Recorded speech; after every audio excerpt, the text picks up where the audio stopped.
નમસ્કાર. News of Gandhinagar daily headlines today. 17મો રોજગાર મેળો. પીએમએ 51,000 જોબ લેટર આપ્યા. કહ્યું, આ ફક્ત સરકારી નોકરી નથી. ભારત બંદૂકના નાળચે ડીલ નથી કરતું. પિયુષ ગોયલ.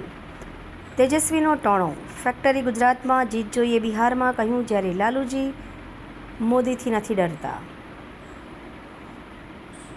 દેશમાં પહેલીવાર એક દિવસમાં 3 અંગ ટ્રાન્સપ્લાન્ટ થયા. કેરળની એક હોસ્પિટલમાં હૃદય, ફેફસાં અને કિડનીની સર્જરી. દેશમાં પ્રથમ ફેફસાંનું ટ્રાન્સપ્લાન્ટ. તંત્રી લેખ. સોના ચાંદીમાં ઝગમગાટ, શેરબજારે ચમક ગુમાવી.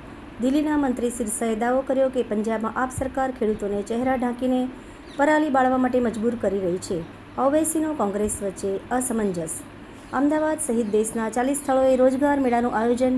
નવી નિમણૂક મેળવનાર યુવાનોએ પ્રધાનમંત્રી શ્રી નરેન્દ્ર મોદીનો માન્યો આભાર. હાલોબેરુ ગામડે 2025નું કુકરાણામાં 2 દિવસીય આયોજન. 700 વિદ્યાર્થીઓ માટે જૂની રમતો અને ખેતીના ઓજારોનું પ્રદર્શન. એનોજી સાહિત્ય સરિતા ગ્રુપ. વિષય માનવ જીવનની સંઘર્ષ ગાથા. એના ઉપર સર્જકોની ખૂબ જ સુંદર વિવિધ સ્વરચિત રચનાઓ.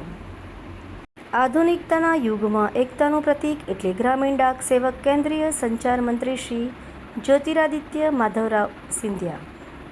શ્વાન સેવા યાત્રા. સાબરકાંઠા અરવલ્લી પહોંચી. ઊંઝાના જહુ માતાજીના મંદિરથી શરૂ થયેલી યાત્રામાં ગામડાઓમાં શ્વાનોની સેવા. દુકાનદાર અને ગ્રાહકો વચ્ચે મીઠો ચોકલેટી સંબંધ પુનઃ સ્થાપિત થાય. વાંચવા જેવો લેખ. ભરત વૈષ્ણવ. આભાર. મીનાક્ષી રાવલ, ગાંધીનગર. ન્યૂઝ ઓફ ગાંધીનગર દૈનિક જનફરિયાદ ન્યૂઝ.